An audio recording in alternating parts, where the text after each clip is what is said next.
یک سلامی خاص دارم خدمت تمام عزیزایی که ما را این لحظه بیننده هستند، از چه داخل از افغانستان و چه خارج از افغانستان.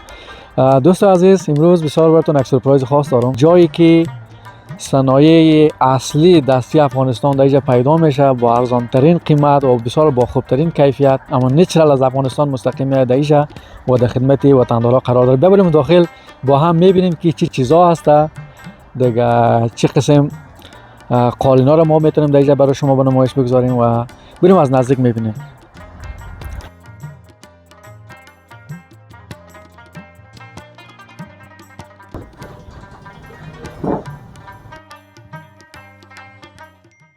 سلام مجدد خدمت تمام اعضایی که در لحظه ما را بیننده هستین. بسیار تشکر که چنل یوتیوب خودتون رو میبینین، لایک میکنین، سابسکرایب میکنین. بسیار تشکر. دوستان عزیز، بیا که اصل نفر رو پیدا کردیم. پسند میکنیم از استاد علی جان روزی، مالک این بیزنس در انگلیس. یک قسم یک بیزنس راه انداخته. هدف از راه اندازی چنین بیزنس چی است و چه قسم جنس ها را یا میارن، از کجا میارن که ما هم سروش پیدا بکنیم. بیا بیشتر از خودشان میشنیم، ببینیم که دیدگاه و نظر خودشان چی است و گفتن خودشان چی است. سلام استاد نوروزی، خوب هستین؟ تشکر، سلامت باشین. نام من روزی است، علی جان روزی و تقریبا در حدود 1-2 سال میشه که در یوکی مخصوصا شهر کاردیف هستیم. بحث شرکتی را که ما ثبت کردیم تحت عنوان سیلک رود هریتیج رکس یا امو میراث های فرهنگی جاده ابریشم که برمیگرده به مو مسائل دستی و قالینی که یک بخشش میتونه بحث قالین باشه و خواستیم که حداقل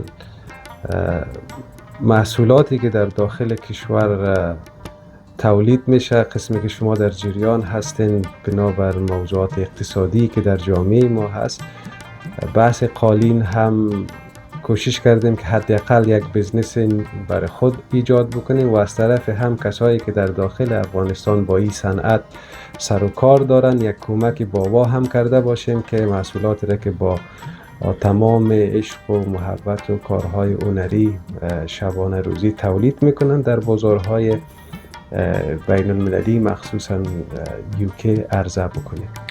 خودش در انگلیس زندگی میکنه، در فکر دستبافای صنایع دستی مردم افغانستان است که در اینجا فروش برسانه.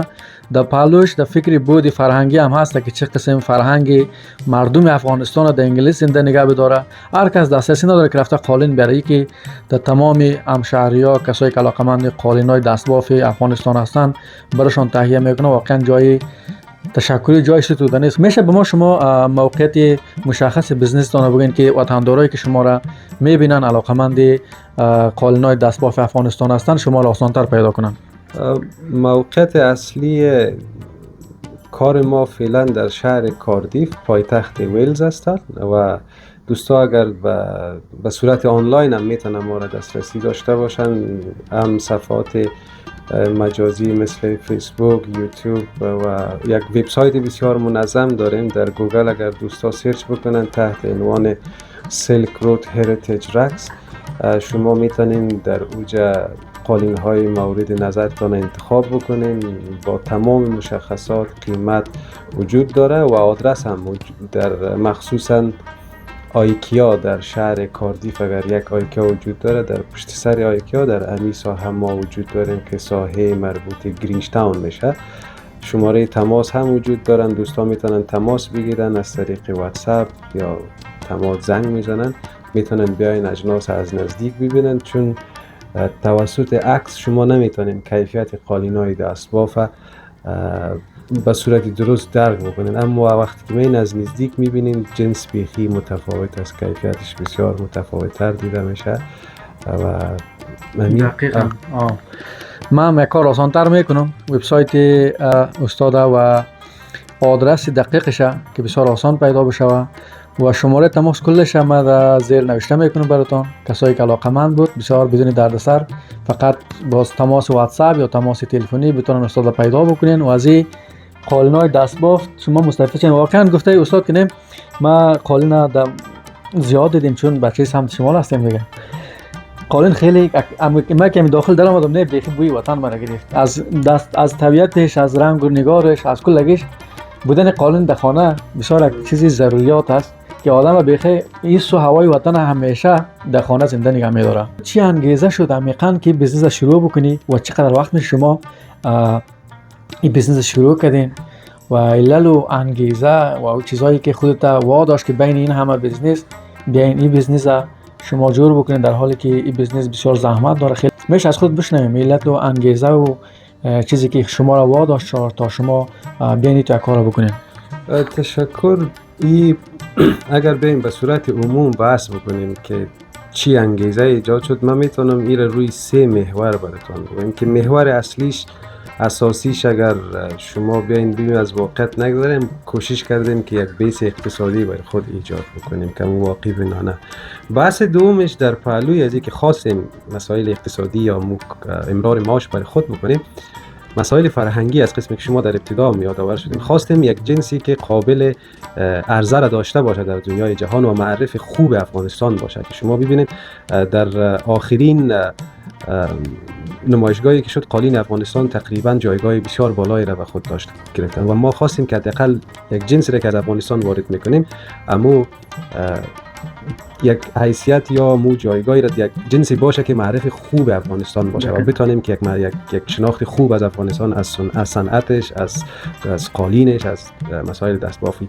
بحث سوم بود اقتصادی در کنار که خواستیم برای خود ایجاد بکنیم کسایی که با صنعت قالین در افغانستان مصروف هستند و خودم چون تجربه زیسته در افغانستان داریم، متاسفانه در افغانستان 90% کسایی که با صنعت قالین میبافند یعنی در یک رده اقتصادی بسیار پایین در افغانستان قرار داره و ما خواستیم اینمی زمینه را ایجاد بکنیم که قالینی که در افغانستان تولید میشه ایره بیارن در بازار بین‌المللی که حداقل یک کمکی به صورت غیر مستقیم و مستقیم با فامیلایی که با این قالین ها را میبافن ایجاد بکنه. شما شاید دیده باشین خیلی وقتا کمپاین‌های کمک‌های مواد غذایی هستند در صفحات اجتماعی ما میبینیم.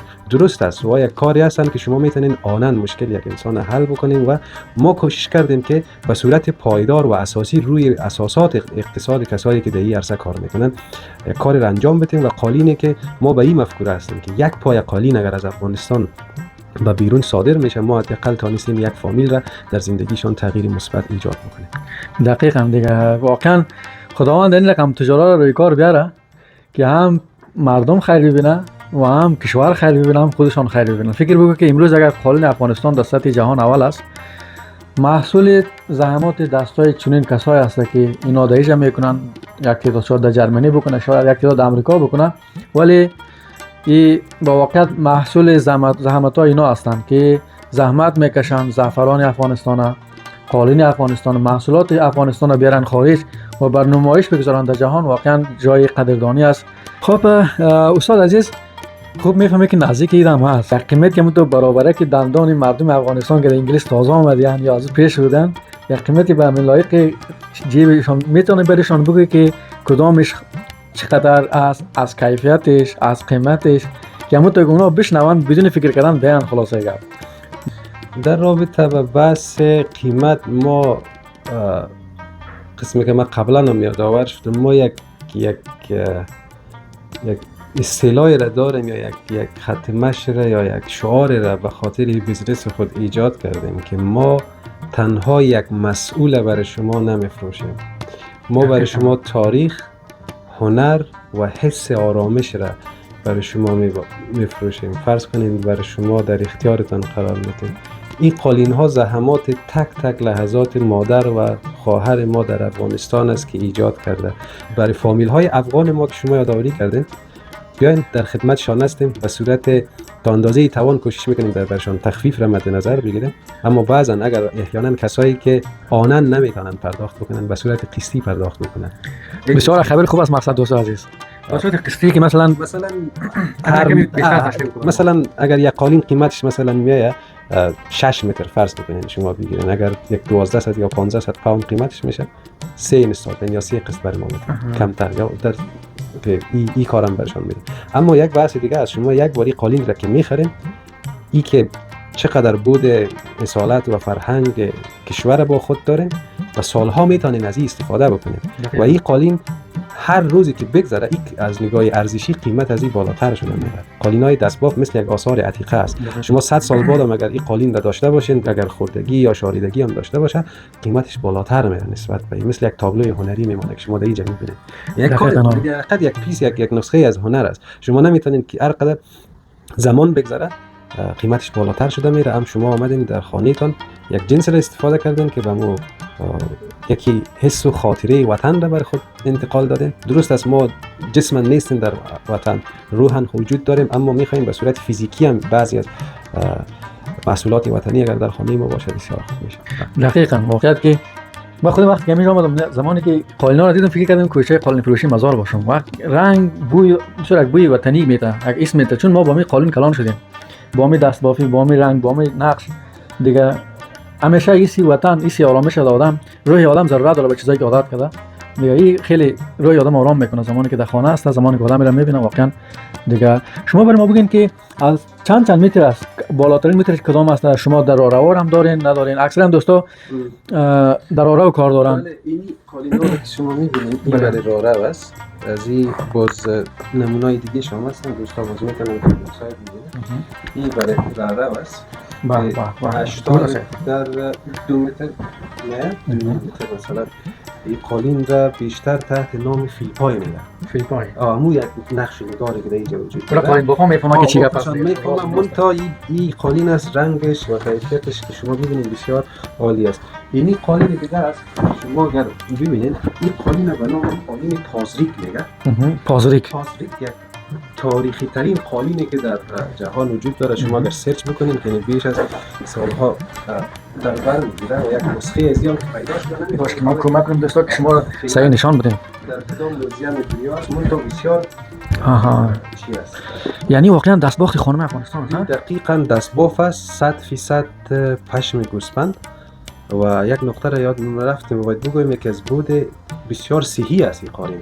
کسایی که مشکلات مثلا روماتیسم دارن مخصوصا کشور یوکی که بسیار نم است نه این بسیار خوب است که در سر تخت بانیم یک جای قرار بشینیم بالای سر این بسیار برای کسایی که مشکلات عضلاتی دارن این بسیار خوب است. مثل یک نمد میمونه دیگه. شما شاید نمد بله نمد 100% چی است پشم گوسفند از همون محصول این چیز است. این چیز به اون شکل شما میتونید که وزن بگیرید. کسایی که سالن کلان دارن فامیلی کلان هستن شما 5 6 متر و چیزا هم بالاترین متری که دارین میشه برای ما متری که ما داریم 9 متر است.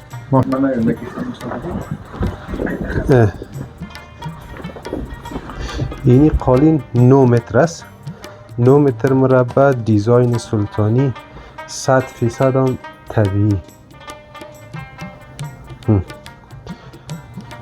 دیگه 8 متر داریم، 6 متر داریم، 4 متر داریم و حتی جای نماز کسایی که علاقمندی دارن اون این نیست اون در پایین اونجا است. این به شکل همون جای نمازی وارد میتونه از استفاده. استاد گرامی اما قسمی که میفهمین اکثرا خارجی ها کسایی که اصلا از افغانستان ندیدن که تو محصولات و صنایع دستی افغانستان چی کلاه چی قالین این چیزا رو خیلی علاقمندش هستن. حتی من قالینای افغان اندگام دوست انگلیس دارم خانهشان که میرم در خانه وا پیدا میکنم. میشه از شما یک مسیج یک پیام یک تشریحات متو کوتاه انگلیسی در مورد قالینا داشته باشیم و عزیزایی که شما را میبینن علاقمند محصولات شما هستن شما را بفهمن از محصولاتتان از گفتنی‌های شما را وام بفهمن. Yeah, of course we provided handmade rugs from Afghanistan. This is 100% wool and handmade, good quality and good design, natural colors, and we have a really good expression about our product. We are not just selling you a product. We offer you quality, history and sense of peace. You can come and visit our product in person, and also you can visit our website and choose what design and what color and what size you want. You can ask and contact with us. We are free delivery over the UK. Oh, that's good news. Free delivery, that's best. Yeah, just for UK we have free delivery, but outside the UK they have to pay.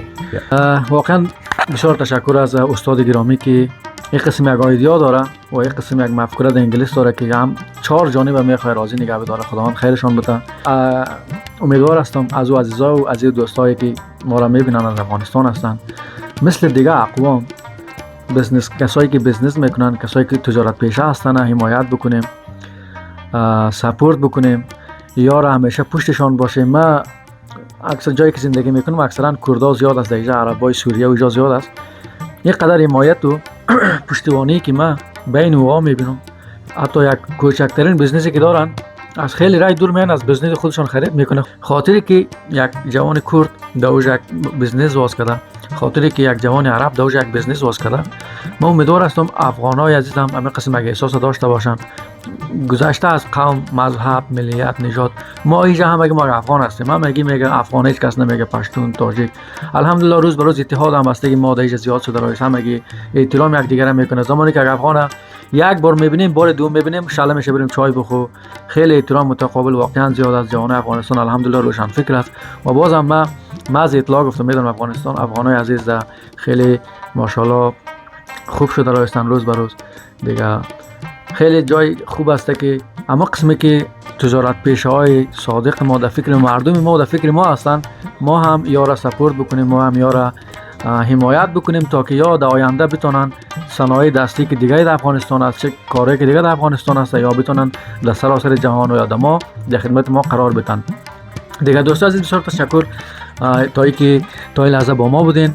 این بود قالین فروشی افغانا در اینجا، یکی از قالین فروشی های معتبر اما تو 100% دستباف در شهرهای انگلیس که کاملا فری دیلیوری میکنه، کاملا فری در به دروازه خانه شما میرسانه. پیسه نداشته در قسط بده، دیگه کم کم بده، ناسیه بده. دیگه مقصد تو خوش باشی، مقصد قالینای وطنی رو استفاده کنیم. مقصد گفته استاد که زحمات مادرها و خواهرای محروم افغانستان شما اینجا رشد بتین و واره کمک بکنین.